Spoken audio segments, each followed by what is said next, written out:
Hey, welcome back to the Hotel Orloff. It's December 30th, 2023. In 48 hours, we'll have a brand new year. How about that? Well, it's December 30th, 2023, in the year of our Lord, and today is the 25th anniversary of Marvel Comics Group going bankrupt. Remember those wonderful days back in the 1990s, ladies and gentlemen? Well, we're here in the Hotel Orloff here in scenic rural Retreat, Virginia, broadcasting to you live from the Gratu Orloff Inspirational Network in color. And with no further ado, let's head on up to look at some comic books and collectibles and things like that, right?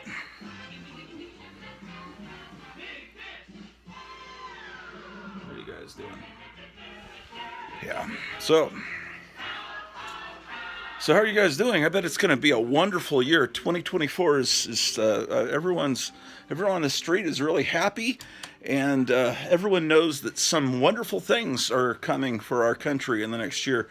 It just they're going to release the Epstein client list on Monday. That should be interesting. Let's see how they react to that. Well, let's turn off the lights because Greta Thunberg hates when I leave the lights on. She wrote me a nasty card. It's probably her that's trying to hack into my Facebook account. I just got an email that said, are you the person that's trying to change your password? Here's the secret code if you are. And it's like, let us know if you're not that person. No, I'm not that person. I never even do anything on that account. So there's some evildoer doing that horrible stuff. How about that? Let's see. Well, let's look at some stuff up here, man, in the comic book room. Should be a fun day. It's a Saturday afternoon. Get some more lighting. I was wanting to put the Green Ghost game out on display here on top of these comic boxes. First, I gotta move some stuff. I'm gonna move this stuff just completely out of the room and organize it elsewhere. Let's see. So, when you're a collector, you take things and you move them to another spot, and then you pretend like you've done something constructive by moving a pile into another pile or moving a pile into a different spot. You create the feeling that you're actually accomplishing something, but in reality, you really aren't. Not by any means. They trick us into buying things like this, you know. But, you know, I see the classic Black Widow design, and it's on the side of a van, and Hot Wheels people trick you. Oh, well. Guess I'll hang that on a wall somewhere. Okay. I was kind of wanting to look at my 1970s X-Men comics today. Because they're starting to put out facsimiles of some of the issues from that time period. And then sometimes I think, do I have that issue or don't I? And I don't recall. My goodness, what is... I don't even know what half this stuff is that I'm moving. This is a... If I knew how to play the piano, and if I had a piano, then I could, this is music, Christmas music I could play. But my parents used to have a piano, and I think my older brothers, or at least one of them, had piano lessons. So there's lots of that kind of stuff around. What is this? Oh, I know what that is. Okay. Let's put the chair.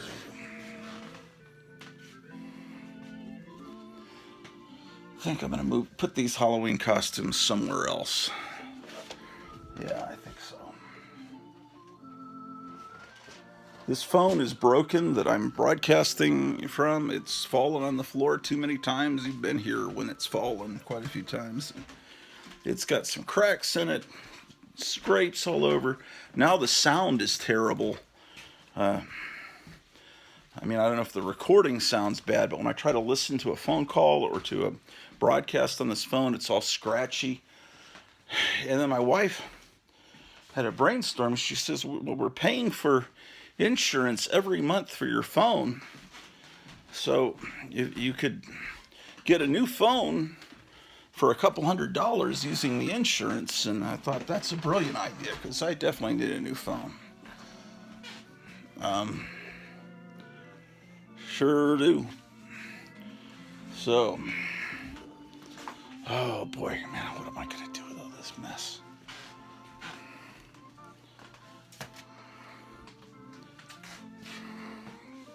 If I can move the Green Ghost game out of the closet, that will free up space to put these model kits. That's my thought. So, gotta move these Super Nintendo games. I don't know, why are they on top of, taking up precious real estate on top of my comic book boxes? So, let's go into the closet here.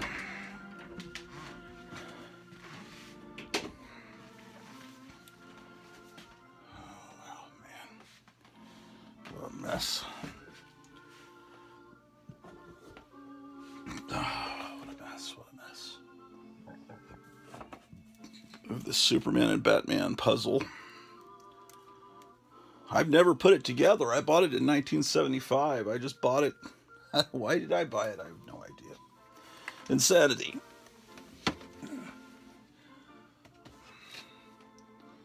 Why, look, it's 4 children's card games that I've never played.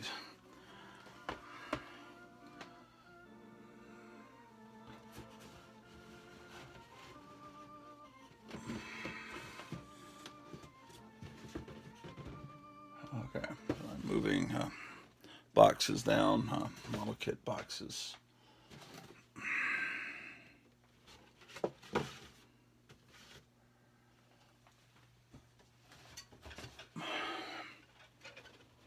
Star Trek exploration set.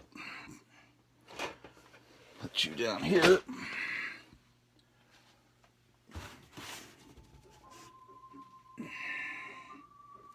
Robert the Robot. Let's put Robert the Robot over here. Yeah, that's good. This Green Ghost game is something my older brothers had when I was like 4, and I never got to play it. I always admired it, and then it was never handed down to me. I guess it didn't. I don't think it made the move from San Antonio to Germany. I think it was gone by 1970, but later I was able to track down a Green Ghost game. Well, Sears, first of all, Sears in the 1990s made a replica of the old Green Ghost game, but it wasn't an exact replica, and I wanted the real thing. So, anyway, boy, I get fatter and fatter every day, man. I wanted the real thing, so eventually I got a copy of it, a game, but it's got some tape damage on it. It may have come from the original Christmas morning when it was given to the kids. Some parent may have taped the wrapping paper to the art. There's no telling. But I want to put this on display and not just have it in the closet. I want to see it, man.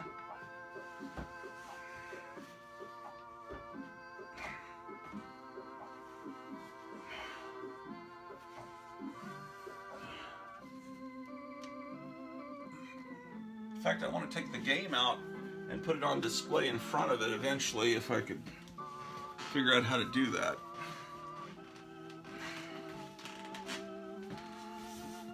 Oh, I see what I can do here.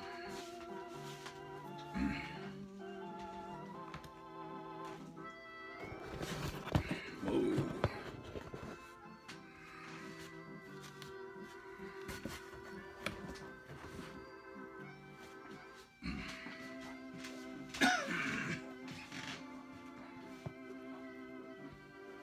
Davy Crockett killed him a bar when he was only 3. He killed him a bar full of people. No, just kidding. Well, how are you doing? I bet you're all optimistic about 2024. Looks like it's going to be a great year.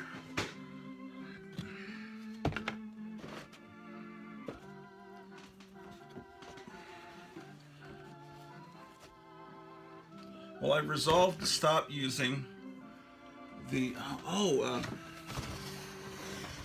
I'm not this one of my New Year's resolutions for next year is to not use Golden Age, Silver Age, Bronze Age, Platinum Age, whatever. What's the other age? Modern Age. I'm not going to use those anymore. I'm going to identify comics by. I've told you this before. By who was president at the time. So early Bronze Age will be Nixon Age comics, and that's just how I'm going to do it.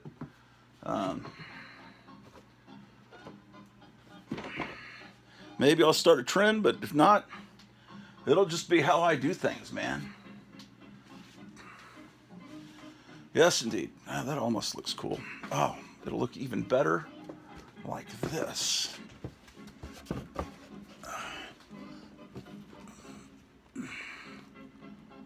Maybe not. That may be pushing my luck. I don't know. What do you think that display looks like? I don't know. Well, it doesn't matter. It's been done.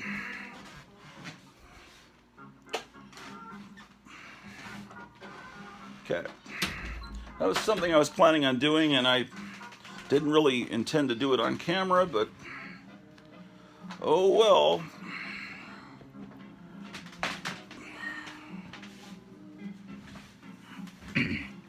Well, I shouldn't have, because we don't have that much money, but I made someone called up Gotham City Comics. I'm not exactly sure who it is. It's one of the viewers. I wish you'd identify yourself. But oh man, that tape pull looks. Oh, it's not a tape pull. That's the moon. Shit. There are some tape pulls on this Green Ghost game, but anyway, someone called up Gotham City Comics in Mesa, Arizona, and said, "Here, I'm putting $20 in as a donation to help Gratu get some of the stuff he has on hold there."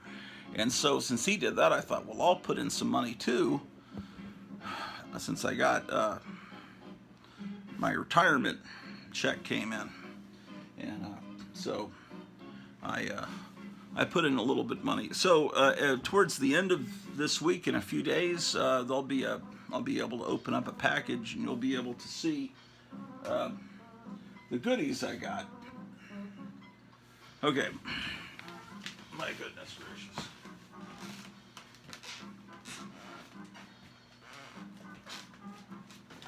Gosh darn it, what was that? Oh.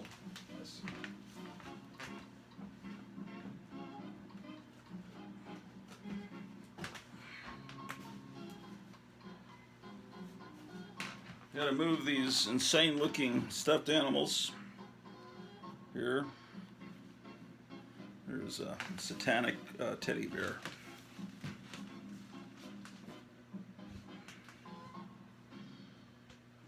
Okay. To get at these comic boxes.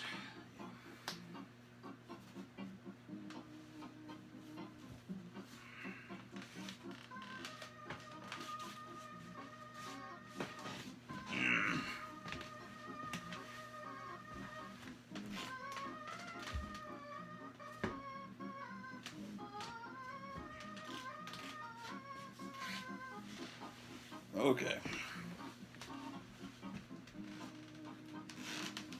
Oh.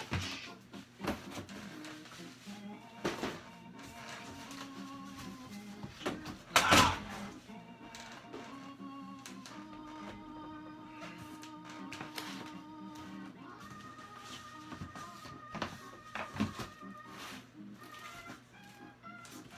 Oh, that's no good, man. What's in this box? What if Warlock, Vigilante, Watchman, Werewolf by Night? Good. What are these? Let's look at Werewolf by Night real quick.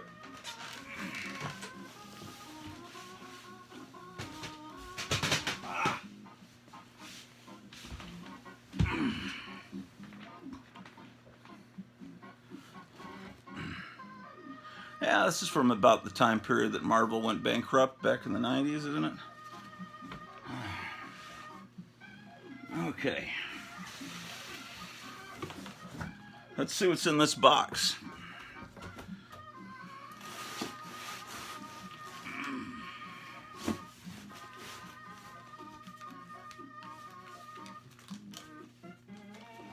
Here's Two Gun Kid, number 120, from the Ford era of comics.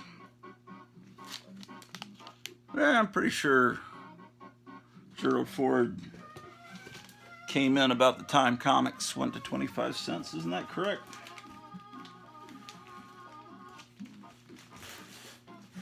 All of you guys in the Gratu Army, on your shows, you need to start using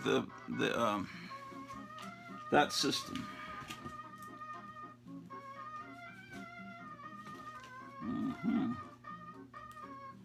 Kidding me, man. Oh yeah, I bought this when it came out. This is the first issue of the Vigilante. This was, or it's not the Vigilante, it's simply Vigilante. And this wasn't sold in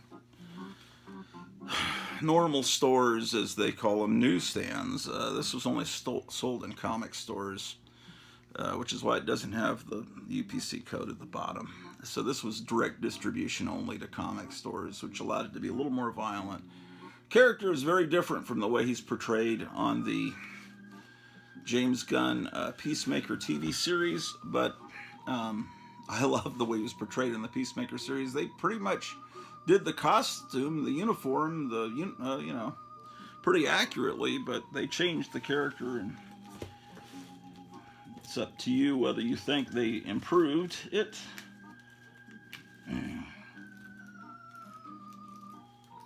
Oh man, I think I could bag and board this one. Here's if you're the TV series, so the two characters, there's Peacemaker and Vigilante.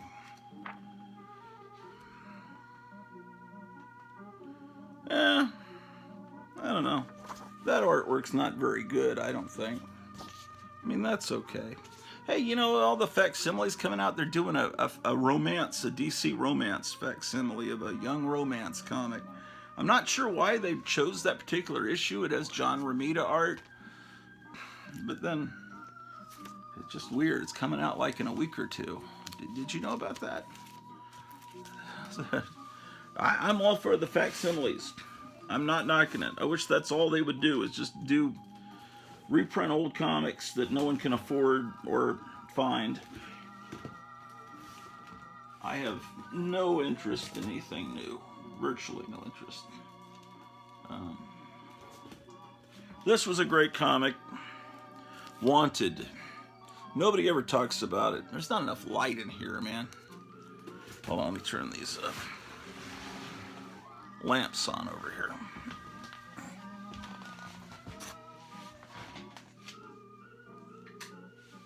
I don't think that makes any difference. Perhaps if I change the orientation of the camera, hopefully they'll allow me to. Will I have to turn in my old phone, or will they just, if we claim insurance, or how does that work? Has anyone ever done that before? It's not straight enough. There we go. Now it's straight. Well, we got 650 subscribers. We went up to 650 the other day, and then it went down to 649, and now it's back up to 650. Highest subscriber count I've ever had. Still quite a bit short of 1,000, which I need to monetize the channel so I can make an extra $30 or something a month. Oh, here's a Warlock that's not bagged and boarded. Now see, this is good artwork compared to that Vigilante comic I just showed you. I mean, it's just the world of difference.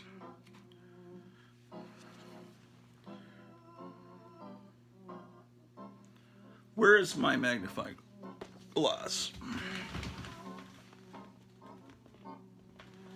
What? It's missing. There it is. Well, all this morning I've been recording the music of the Brady Bunch, making a 4-hour recording of the Brady Bunch, you know, the famous musical group that put out 3 albums, and enjoying it. Okay.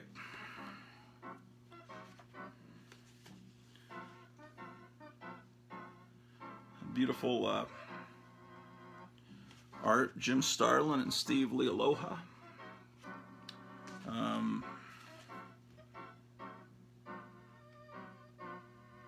Oh, this was 76, April 76. Okay, I guess comics went to 30 cents in 77. And then they just started going up from there. Okay, 76. This is from the Ford era, 100%. The Gerald Ford era of comics.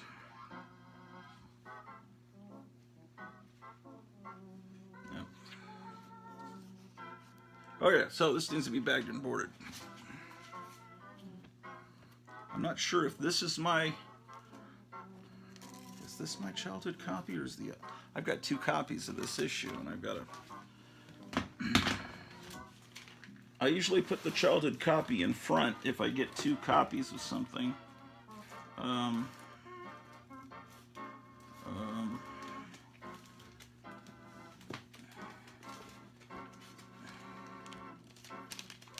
Here's issue 2. It's in a bag but doesn't have a board. I think that would be worthwhile to change out.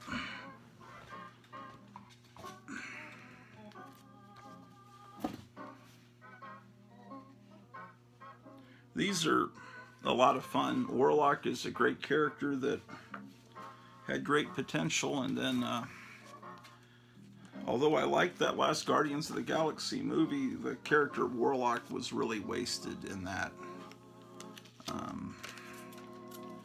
But almost as tragic as what they did to the Submariner in that Black Panther movie. I saw that on TV. I didn't watch the whole thing. Yeah, or did I? Think I bowed out before the final battle.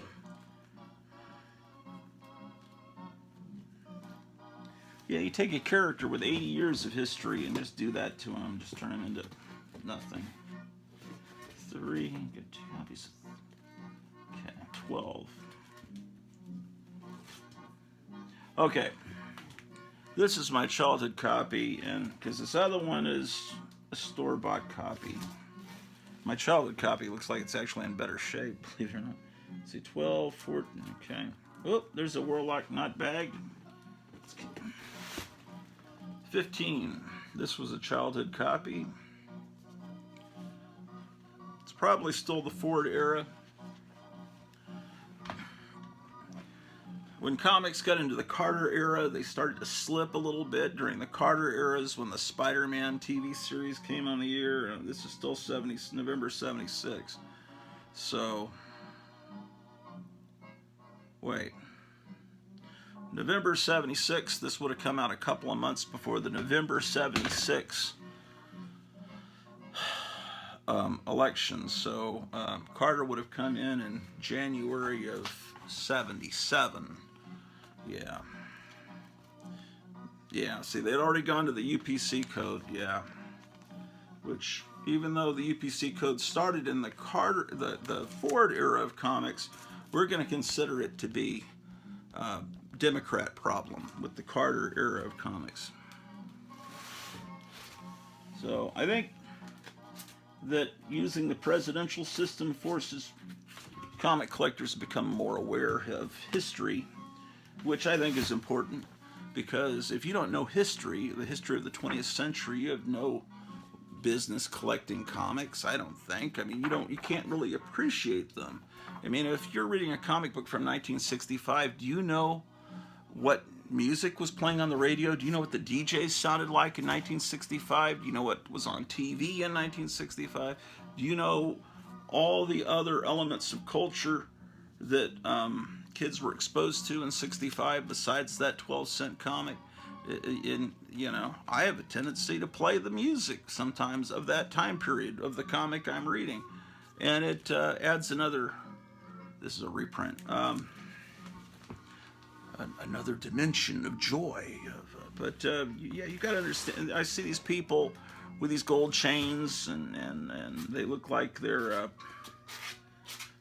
you know, they they don't look like they understand the past at all. Um, um, it's all right. We forgive you if you're stupid. You're on the Groucho Orloff Inspirational Network. Speaking of stupid, the CGC scandal continues to be an issue. And I don't think it affects, if you send in a copy of Crime Does Not Pay or of Wonder Woman #1, which are really the comics that should be sent in, are comics that are 70, 80 years old. But people are sending in these, I think they've identified one person who over the last 10 years, there's no telling, he might have scammed 1,000 or more of those. Basically what he does is he takes he gets Hulk 181 with the first appearance of Wolverine graded as a 9.8 or something, and then he takes somehow he opens up and puts in one that has the value stamp cut out that's worth thousands, possibly less, and then he resells the other one, or he'll say, you forgot this has a Mark Jeweller's insert, and he'll send it back for them to reholder it. Reholder means to open it up and put the piece of paper on the top saying it has this. And sometimes supposedly they don't check to make sure, they just take the guy's word for it. I don't know. Who knows what's going on, but that doesn't affect me because I'm not a CGC slabbing person, but it affects people mainly that Hulk 181 type people. If you because there's thousands and thousands. Hulk 181 is not a rare comic. I mean, it's hard to find because everyone's holding on to it, but it's out there. I mean, by the time the mid-'70s came along, when that Hulk comic came out, there'd been a Hulk cartoon on television in 1966, 67. He was a major character, and a lot of kids still bought comics in the mid-'70s, and it's out there. Oh yeah, here's something. Speaking of Mark Jeweller's variants, when you bought a comic at the PX, I was never in the military, but my dad was. I grew up with my dad in the military until he retired in '76. But then even after that, he continued as a retired officer. He was a full colonel. He would continue to go to the nearby Air Force base. My dad was in the Army, but it doesn't matter what branch. You can still go into. They let you go into the PX, which is like it's like a pretty nice department store. It's like Sears or something. It's not like Kmart. It's certainly not like Walmart, but the PX is pretty nice, and you don't pay tax for anything you buy in the PX, and it's cheap, and you have a military ID card. You have to show that to get in. So, when you bought comic books, oftentimes they'd put a little stamp on it with a star, and that meant that this has been paid for, and a lot of times they'd stamp on the front. It looks like this one they stamped it on the back, and when you see the stamp, often but not always, you can kind of tell there's an insert in there. And some people pay a premium for this because they think it's really rare, and I guess there aren't as many. Anything that went to the PX had this in there. Now there was the Mark Jeweller's variant. This is I think National Diamond Sales. Is that what it is? Yeah.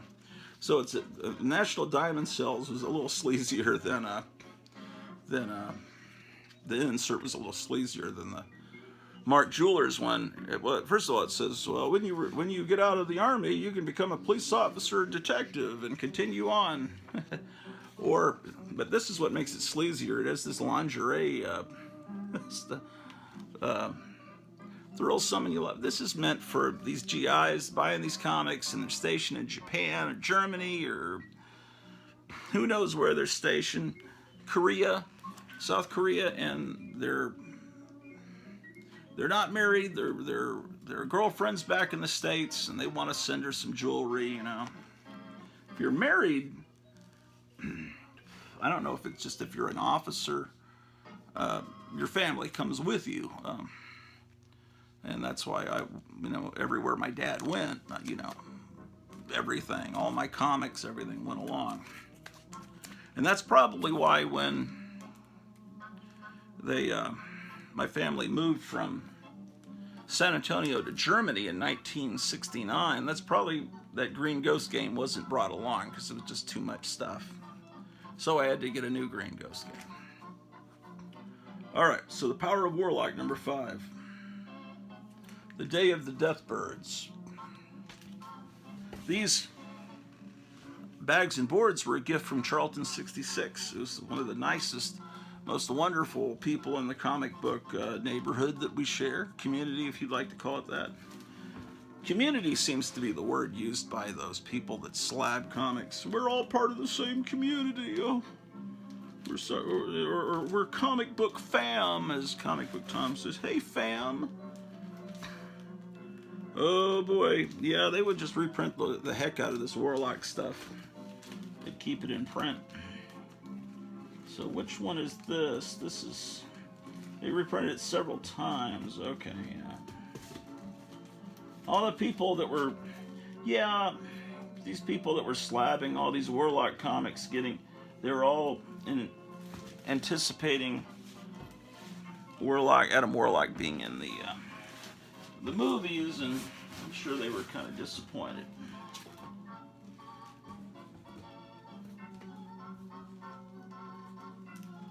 Okay.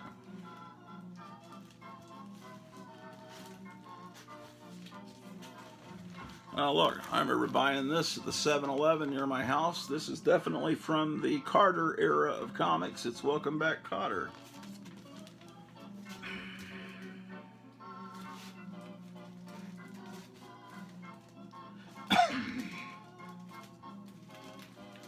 Okay, I have the first appearance of Werewolf by Night in Marvel Spotlight, but he was in Marvel Spotlight first, and then he got his own title.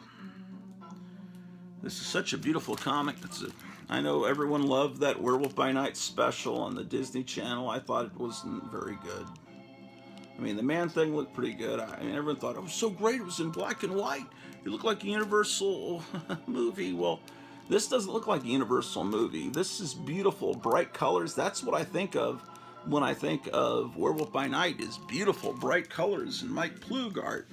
And so you make this show in black and white. How does that make sense? That wasn't a childhood copy. This was. I bought this at the 7-Eleven, Hampton, Virginia. I looked up the neighborhood I used to live in on the computer a few years ago, and the elementary school that was right next to where I lived has been shut down. It's been closed, which means that the neighborhood went bad. When they close an elementary school, that means you've got a bad population. And the weird thing I noticed that I never knew as a second grader going to whatever the name of that school, I think it was called Merrimack Elementary, named after there was the very first submarines were the Merrimack and the Monitor, and they had a battle. They were kind of like underwater craft in the Civil War.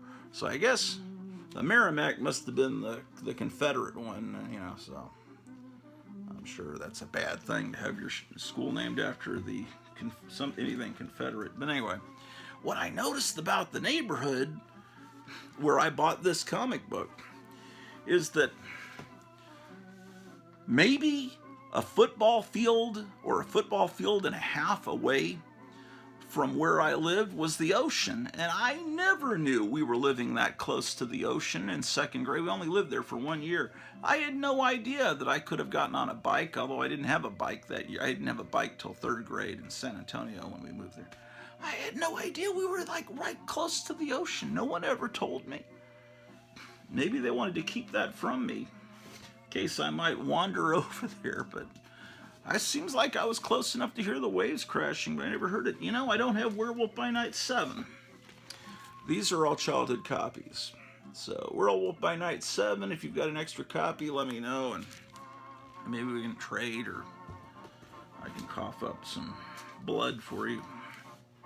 Here's 9. I remember buying this one like it was yesterday. Instead, it was 50 years ago. Shit. Okay, yes. I was buying these things when they were coming out. Because I was into horror comics first, and then I discovered the superhero stuff. And what caused me to discover the superhero stuff was the Marvel Treasury Edition with the Fantastic Four, Jack Kirby, Stan Lee reprints. Okay, what was that? 10. Ooh, these aren't in order. 2 copies of 11.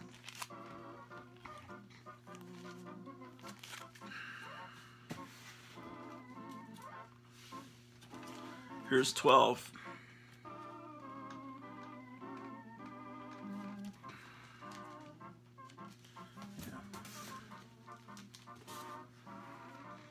Yeah. I don't like this.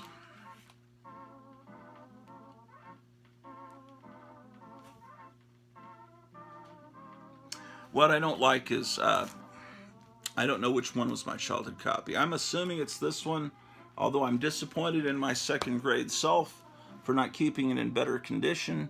This has got an amazing, fantastic cover. Look at that. If you just were to see this girl here, look at her face. Look at the way the bandages are drawn. You would probably say this is Will Eisner art. Michael Plug was a student of Will Eisner.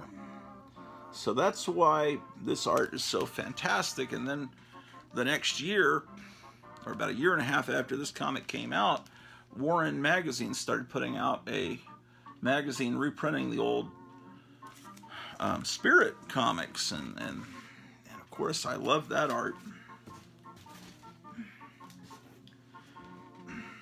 Yeah, this is great stuff. 14. Yeah, this is all complete childhood collection here. Here's 15.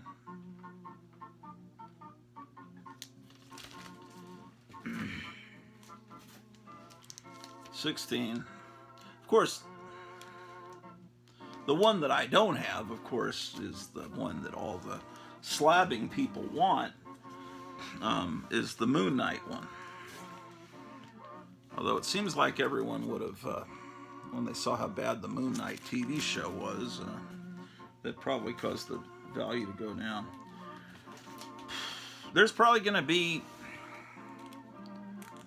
big changes in the comic book collecting field over the next few months or year, because not just because of the horrible things that are going to happen in 2024 that are obvious, probably the internet shutting down, and who knows what kind of disasters, natural disasters, will happen as the election approaches. Is skullduggery. I don't know what's going to happen, but everyone knows something's going to. People are on edge, and I hear some people say, "Oh, we had a wonderful Christmas," and I hear other people, like I was listening to Dark Ride Dracula. It's the couple that does Dark Ride Dracula. The lady Amy Vampy was saying, "Well, we didn't really have a great Christmas. I wasn't really quite feeling it. It was it just, you know, people are there. If you're kind of aware, if you got your third eye open and your antenna, you just kind of know it's like November 1941, and you just kind of have a feeling something's going to happen. Maybe next month, maybe in a few months. So Colorado put Trump back on the ballot, and now, where is it? Vermont, somewhere, some other state. Oh, it's just ridiculous. 21. Great stuff. What I don't like is when they start using this machine kind of lettering. I like it to be hand done. That and the box kind of always bothered me. By the way, I keep hearing people use the word trade dress.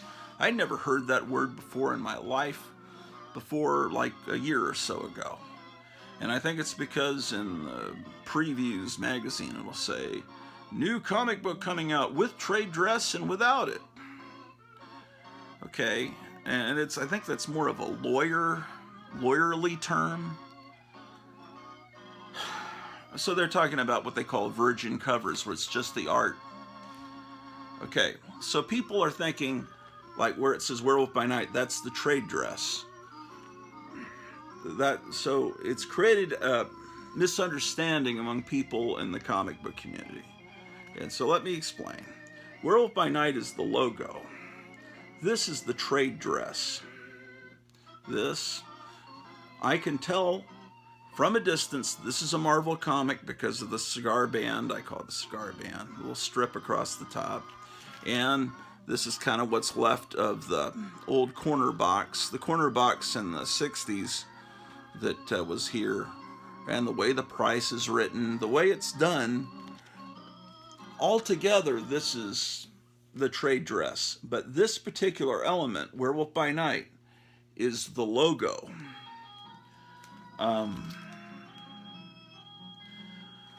Let me explain. Like you could, if you had a red can with the white stripe, and you didn't have the words Coca-Cola, you would immediately be able to tell that's a Coca-Cola. Or if you're in another country and you can't read it because it's in another language, Arabic or whatever, Swahili, lettering, you could say that's a Coca-Cola because the trade dress, you know that Coke is in a red can with a stripe, the wavy stripe. That's the trade dress. The Coca-Cola logo is the cursive writing that says Coca-Cola. So, that's the fact, Jack. So, when they say without the trade dress, they mean without all the everything, the price. This one, this was not a childhood copy. I bought this one later. Because I wouldn't have had this staples been that's loose from that staple. That's not something I would have done. From the Ford era of comics. And little things, I can tell, just mainly because I remember what I bought when I was a kid. Like this one is definitely not my childhood copy, because I wouldn't have been a cretin that did that. I don't mind when they put their name on, or something like that. That's kind of obnoxious. There's a little bit of pin marks down here too. Just a kid that's not very intelligent, and it's kind of scuffed up. But I didn't have a 24, and it's hard to find these in the wild. Let's see. I don't know what issue is supposed to be the big Moon Knight one, but I don't have it. This is another one that is not a childhood copy. Notice the treated not as well by a horrible person. 27, was this a childhood copy? No, I don't think so. No, I wouldn't have treated it this way. I think there was a time period when we moved from San Antonio to Washington State. I missed a lot of comics. And Werewolf by Night wasn't being drawn by Mike Plug anymore and stuff like that. So, 28. This one, I think this one was a childhood copy. Yeah. Yeah, and here I accidentally bought it a second time.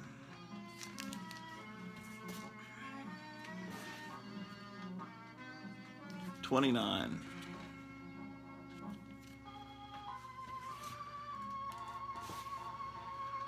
30. By the way, if you're in Mesa, Arizona, make sure you shop at Gotham City Comics and Collectibles. Here's another copy of 30. I really wanted to go through the X-Men today. Hopefully this little brief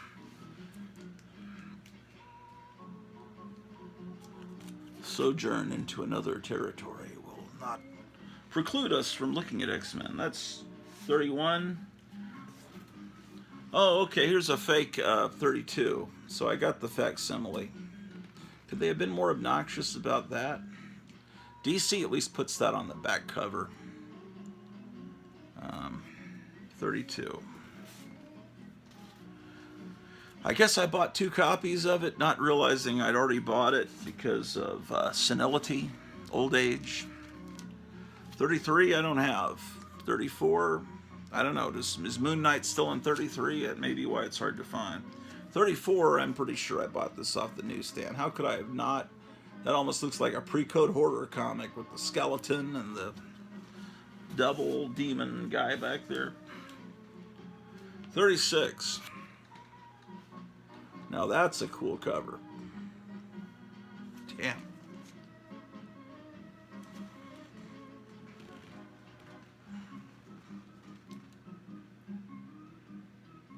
Don Perlin.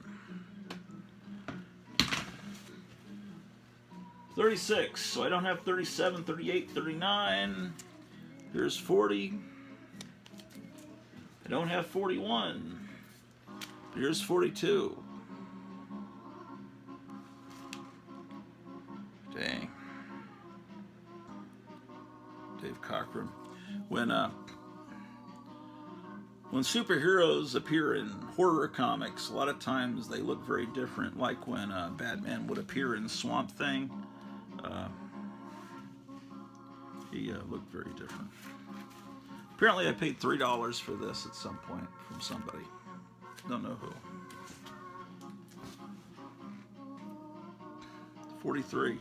Apparently that's the same type of sticker. I paid $2 from whatever store I bought this one. This is 43. It's got problems like the fold there. It's color breaking. Color breaking. This I bought off the newsstand in San Antonio. I remember riding my bike to the Stop and Go and buying this. First appearance of Tigra, which as a kid I pronounced it Tigra. I didn't know. I mean, it should have been obvious that it's Tigra. So sometimes I might still pronounce it Tigra. I got another one because these were so cheap, you know, and I saw it again, you know, a few years later and said, I got to get another copy. It's just too great. That was one. There's Giant Size Werewolf number 2. I didn't get 3 and 4. I got 5.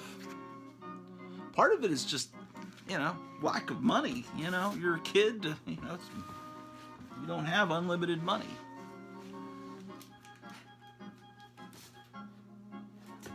Oh boy. Here's the Western Kid 3. I just remember there was a copy of the Western Kid number 1 that Kevin, that you had at Gotham City Comics in Mesa, Arizona.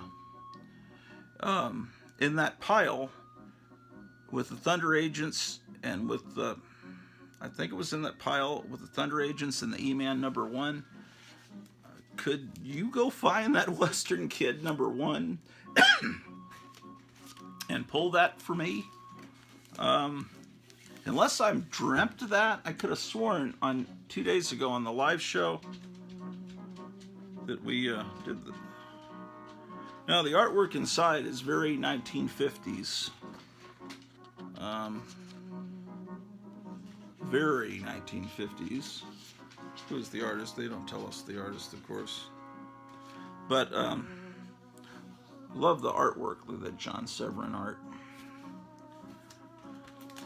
I'm not knocking that. When I say very 1950s, that sounds like I'm insulting it. It just very much has the look of that time period.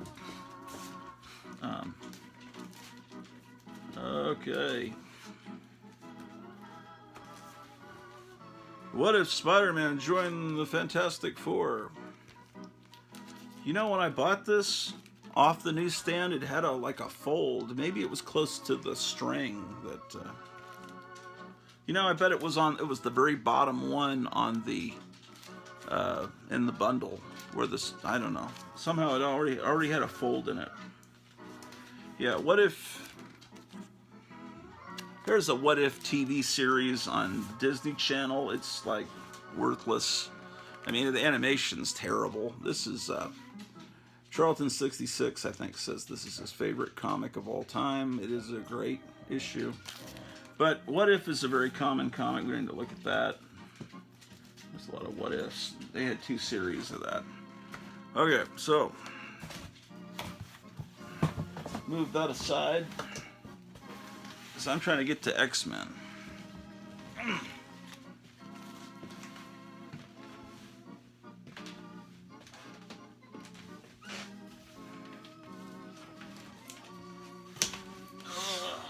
I wonder if any of my old friends from Dallas, the song is Big D. I was wondering if any of my old friends from Dallas actually watched this show.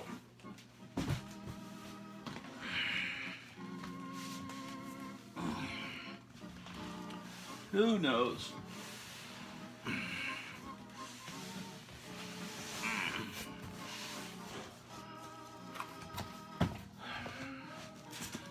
Okay, more what ifs. What the? Why do I own this thing? Ooh, this is just horrible. This is everything I hate about the 1990s. Wild Thing. I think, was this a British? Yeah. Marvel Comics UK. Never was into Venom. Oh, look, this was just...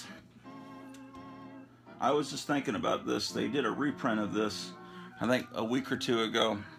This is my copy of this Wolverine series. I was wondering, did I have a newsstand or... because I went to the newsstand and I went to Lone Star Comics, which is now mycomicshop.com. But back then they had a physical brick and mortar store, and that was my local comic store in Arlington, Texas. So I must have bought this at Lone Star Comics because it's a direct distribution one. So I guess it would be more valuable if it didn't have the Spider-Man head. If it had a bunch of demonic lines, people like that more. Doesn't really matter. Anyway, it's pretty good shape. I should send it off to CGC. I never could figure. Let's see, is it a 4-issue? I've got 2, and I've got 3. But I think it's a 4-issue series, and I don't have the 4th. I don't know. Wolverine.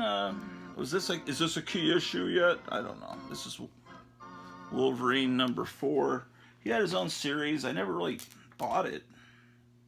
I have a few.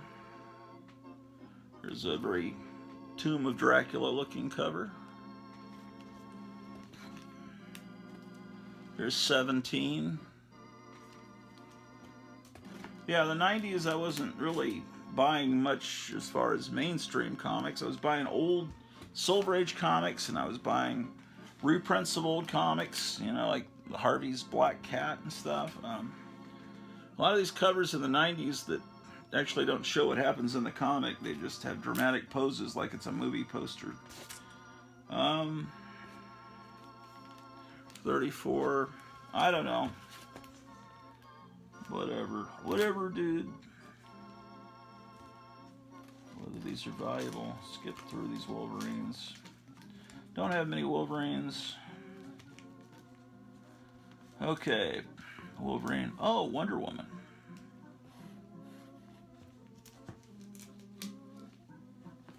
Oh, I just got the facsimile of this. It's coming to me in the mail from yesterday from Gotham City Comics. And this is a facsimile from a while back. And then I also have the the DC Limited Collector's Edition, big tabloid-sized reprint of Wonder Woman #1. But This has new ads in it. Boy, you got a lot of comic book material for your money back then. But all the new ads are for, you know, stuff that would appeal to a collector, like Justice Society action figures. Those were really well done, actually. And the back, that's kind of obnoxious having the video game ad on the back. But anyway, the facsimile that I'll get in the mail in a few days, the cover's not tilted, and it looks like the original Wonder Woman #1, except it probably says, instead of 10 cents, it probably says $7.99, and then it has all the original ads. That's the fun part, is they print the ads. Okay, so the Silver Age Wonder Womans are back, and these boxes back behind me. Over on this wall are all the Bronze Age and up. To me, the Bronze Age starts. Bronze. The Nixon. Oh. How am I going to do that? I'll say the late Nixon age. To me, the late Nixon age, because Nixon came in 68. Was the 68 election? 16. Okay. Because to me, as long as comics were 15 cents, it was still the Silver Age. But see, the height of the Silver Age was the Johnson era of comics, the mid-60s. And then there was the Kennedy era of comics in the beginning of the 60s. The late 60s was the Nixon era.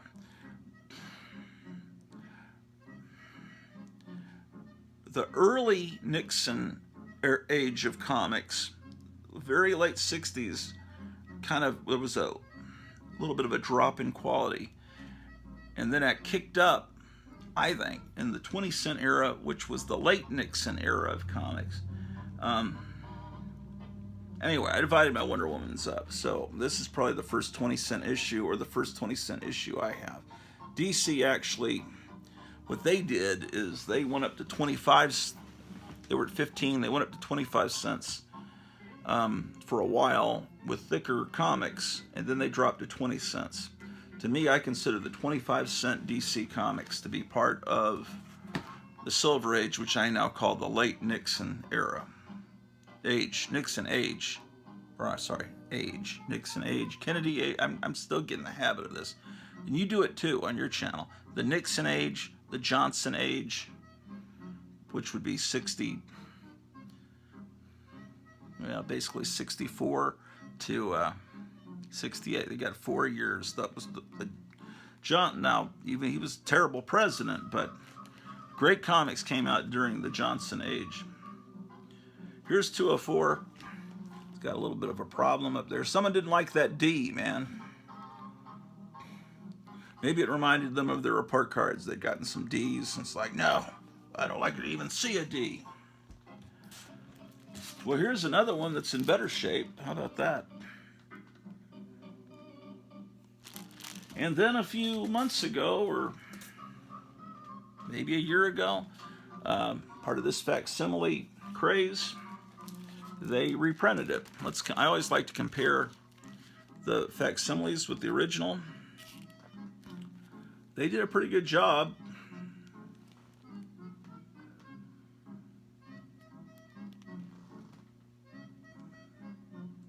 Yeah, they did a pretty good job, I have to say. Oh, I was going to look, because I ordered a Wonder Woman comic. Did I order it yesterday? I think I did. I don't remember. Because I was going through my pile with Kevin on the phone yesterday, and it's like, yeah, I want that one. I don't want... And there was a Wonder Woman comic from, after the TV show started, there was the TV show started in 75, in late 1975, and it was set in World War II. And so the comic book went back to World War II to match the TV show.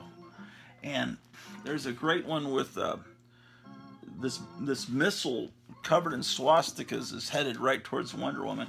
And I'm wondering if I have that one, because I said, I don't care if I have that one. I'll just get a second copy. But now I'm wanting to see.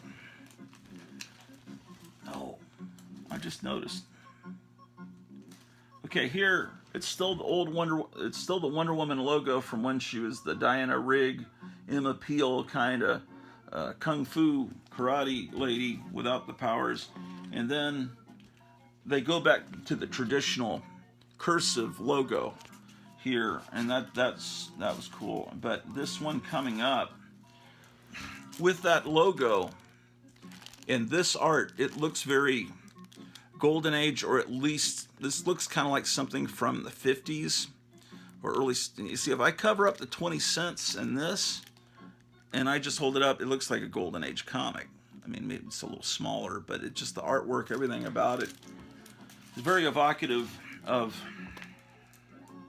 the Roosevelt age of comics, or perhaps the Eisenhower age of comics. I'm sorry, I forgot my my new shtick. I got to keep going with it.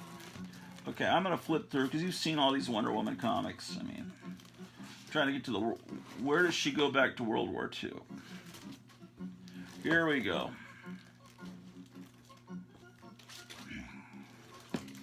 Okay, at this point, she's still in the 70s.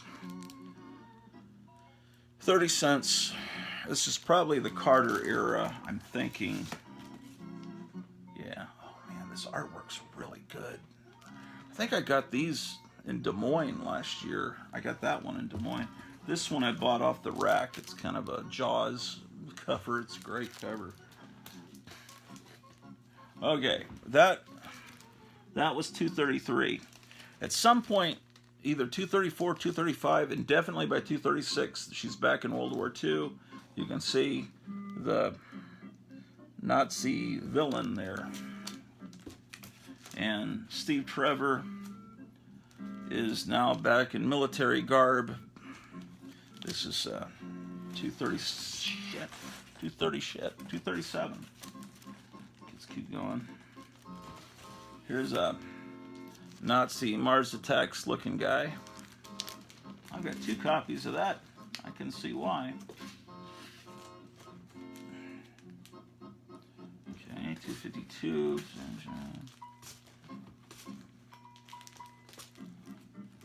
Okay. And then she's back to the modern times. So I don't have that. That's good that we pulled that one, Kevin. I did not have that. Okay. Lots of Wonder Woman.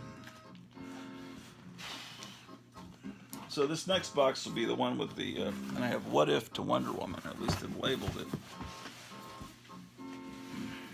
Okay, now we can look at the 70s X-Men. X-Men, I was always aware of the X-Men from Origins of Marvel Comics. As a kid, when I first discovered comics, they were reprinting the old X-Men. In 75, the 75-76 school year, when I was living in Washington State, this friend of mine, and I didn't have many friends, but I had a friend that bought comics, and his name was Roland Perry. This is in Tacoma, Washington. And he, in 5th grade, and he was telling me I need to buy these new X-Men comics. And I didn't listen to him for, I don't think I listened to him until we moved and I was living in, because it wasn't until we moved back to Texas in the summer of 76, I finally listened to that kid and started buying the new X-Men and loved it. I remember it was that way because if I had started buying them in Washington State, I would have thanked him then. And of course, now I can only kick myself because those ones that he was telling me to get would have been the very early issues. Okay.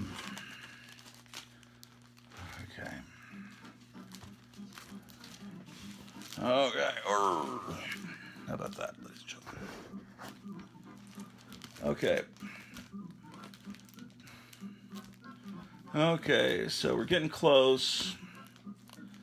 I have a few copies of X-Force here, X-Factor, X-Force. Oh, okay, well, I'm the only one in the world that loved, hold on, let me show you. There was this comic I think this is a somewhat key issue. This very 1990s looking comic, and at a certain point, yeah, you can tell it's 1990s when they're in that rage mode with their mouths wide open. You can see the spit hanging from the top to the bottom of their mouth. At a certain point, out of nowhere, they switched X-Force and completely changed it and went with Mike Allred. And I loved this. And it's really violent and... oh, it had a parental advisory, contains mature content. It doesn't have the maybe by that point they'd done away with the Comics Code Authority stamp. But this comic was something else. I love Mike Allred's vintage Silver Age looking art. Same with Darwin Cook, all those guys that were kind of... I love this X-Force run, and I think I'm one of the only 5 people in the world. They recently tried to revive it, and I was buying it, then it just kind of... it was called The Excellent. Then I moved to a place that doesn't have comic stores, and I think they've since stopped publishing it. This is a... this is not an X-Men comic. What's different is it doesn't have the little... I just realized it doesn't have the little dash. It's a parody. It's a one-shot parody issue. Let me see if it's appropriate to show. It's in black and white. But this company did parodies of comics, and there's a female Watcher, which is, it's very much like what the Marvel Cinematic Universe is doing, giving us a female Silver Surfer in the new Fantastic Four movie. You say, well, there was a female, he had a female Herald, but it's not when Galactus first appeared on Earth and met the Fantastic Four. So they're basically turning the Silver Surfer into a girl.